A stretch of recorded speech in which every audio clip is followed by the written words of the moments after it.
Hai guys, udah banyak ya yang punya Vespa GTS, tapi nggak apa-apa. Aku mau kasih perspektif dari sudut pandang aku sendiri. GTS akhir tahun 2021. Jadi singkat aja plus minusnya. Setelah aku pakai udah 2 bulan ya, 2 bulan ya, 2 bulan dari Desember, Januari, ini udah Maret, 3 bulan dong berarti. Oke. Pertama, ini campur ya guys, nggak harus positifnya apa, negatifnya apa. Aku mulai dari depan deh. Dari depan yang paling kelihatan pertama plat nomor. Ini Vespa lama banget, plat nomornya keluar lama banget, udah dari Desember sampai Maret belum keluar. Mungkin karena ini import ya, aku nggak tahu, tapi yang jelas lama banget. STNK belum keluar. Kemudian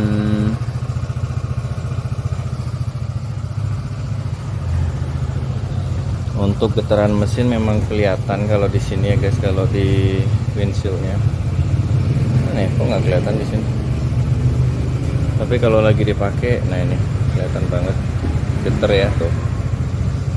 Tapi kalau lagi dipakai sebenarnya enggak sih, nggak berasa, malah justru cenderung ini motor paling halus yang pernah aku pakai kalau sekelas Matic ya. Tapi kalau lihat di windshieldnya, ini aku nggak tahu, kalau di kamera kurang begitu kelihatan, tapi geter banget. Tapi yang lain-lainnya halus. Kemudian, nah ini aksesoris karpet untuk di bawah. Ini yang perlu diperhatikan ya guys. Setiap habis nyuci pasti banyak genangan air di sini, walaupun udah dilap.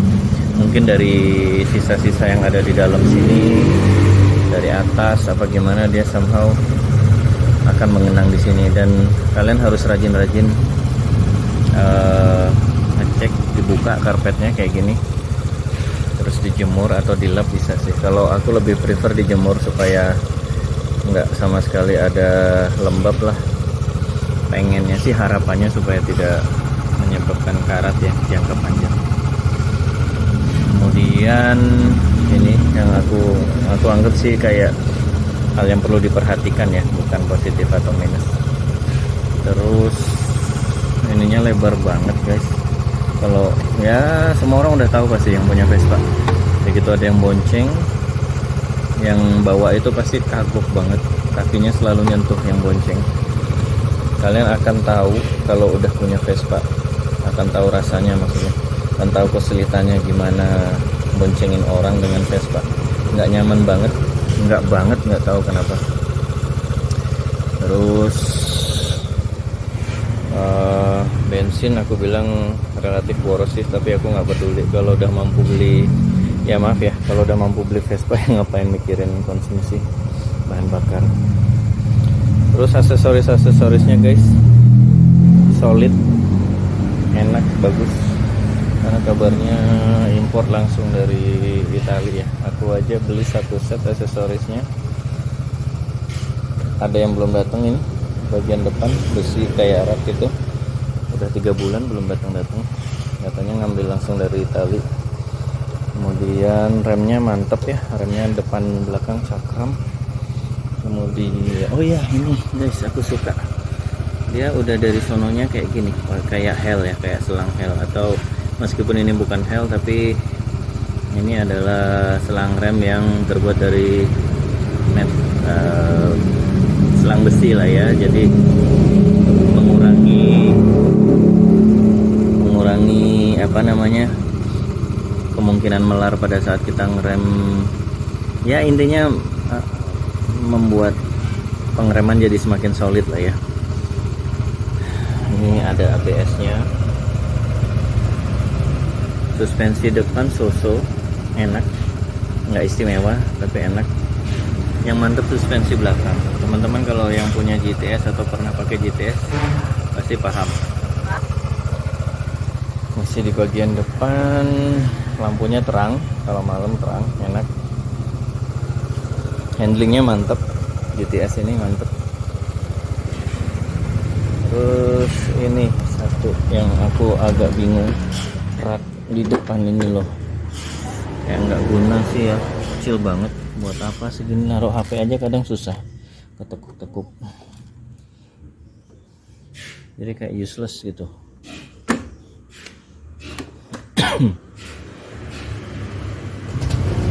Kuncinya udah immobilizer, jadi ya sedikit bikin tenang, nggak akan digondol maling kecuali diangkut motornya. Ini aku sengaja lagi jemur karpet guys, tadi yang aku bilang dia genang air tiap habis dicuci. Terus satu komenku, bodinya ini khususnya GTS ya, gede banget ya dari atas dan lebar banget, tapi kenapa nggak terpakai gitu loh lebarannya ini. Kalau bayanganku tuh di sini kayak Vespa lama, ada tempat itu sangat apa, sangat membantu banget gitu kan, sangat bisa dimanfaatkan. Tapi ini malah nggak ada kalau kita lihat di sini. Nah ini juga tuh tempatnya itu apa, kecil banget untuk sekelas body yang lebar banget tuh. Bodinya lebar banget, tapi volume yang bisa di ininya kecil. Nah tapi ada plusnya ini dia gampang diangkat, jadi nggak ribet kalau mau menjangkau area mesin. Nah area ini kan nggak, relatif tidak terpakai ya, meskipun ada sih, tapi kalau bayanganku tuh bisa dioptimalkan gitu, jadi tempat penyimpanan lagi.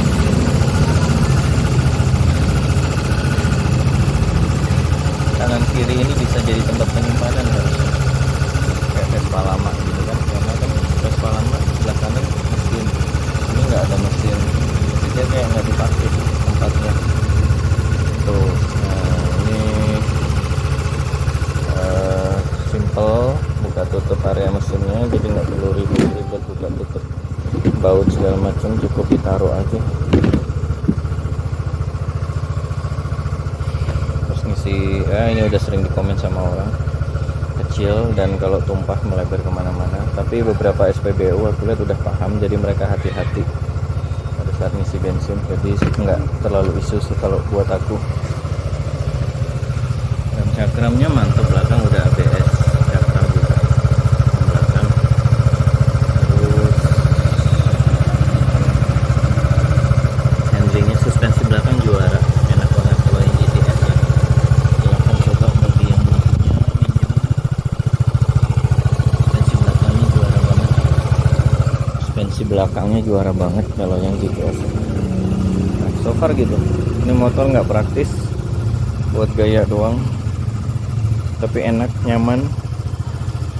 Buat yang suka Vespa ya udah pasti dibilangnya top lah, nggak ada negatifnya.